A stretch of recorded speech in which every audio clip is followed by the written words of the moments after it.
Do you have proper one-to-ones with your staff? Or are you the type of manager who says, well, I speak to them on a daily basis, so we don't really need to set time aside for one-to-ones?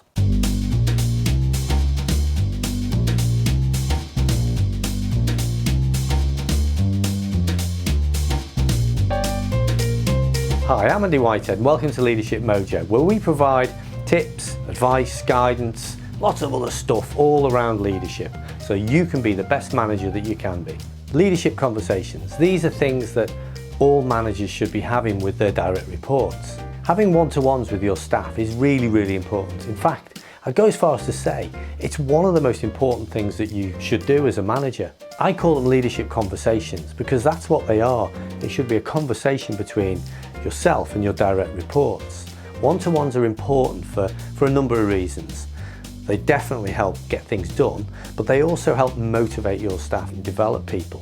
They're also a really good opportunity to build a relationship up with the people in your team. Some of the excuses I hear on a really regular basis, in fact, it's so regular, I'm astonished, and that's why I'm doing this video. I don't know how many times I speak to managers and they say, well, I don't really have time to do proper one-to-ones. I know I should, but I just don't really have time. I'm too busy.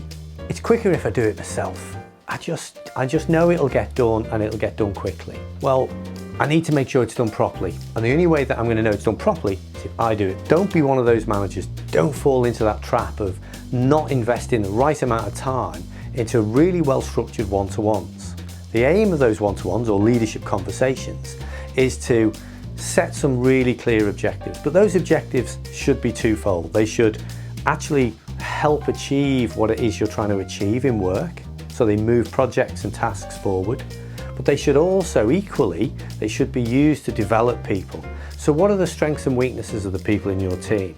Pick out what they need to get better at and build objectives around them. For example, I was working with somebody recently who had somebody in their team, quite a new team member, but they had to do presentations as part of the role.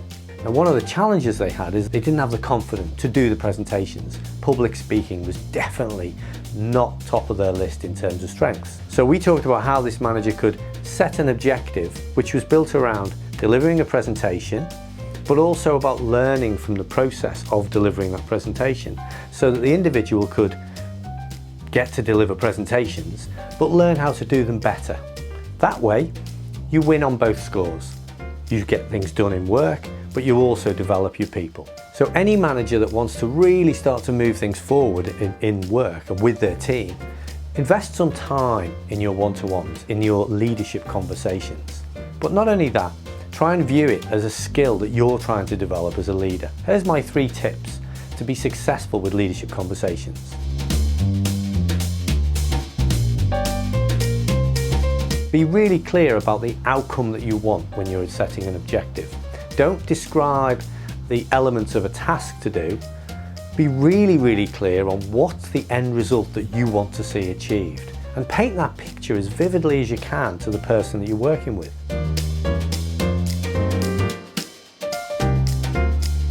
Use coaching skills.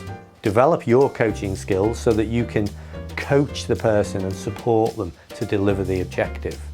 Learn how to listen, learn how to negotiate, learn how to ask the right questions. Don't just provide the answers, make sure that they own the task and that they deliver it with your support.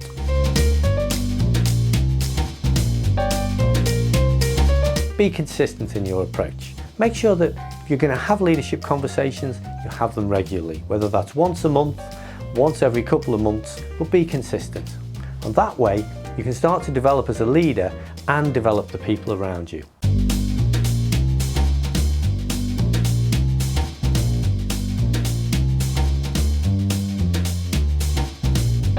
Hope you enjoyed this video from Leadership Mojo, and why not subscribe so you don't miss any content each week.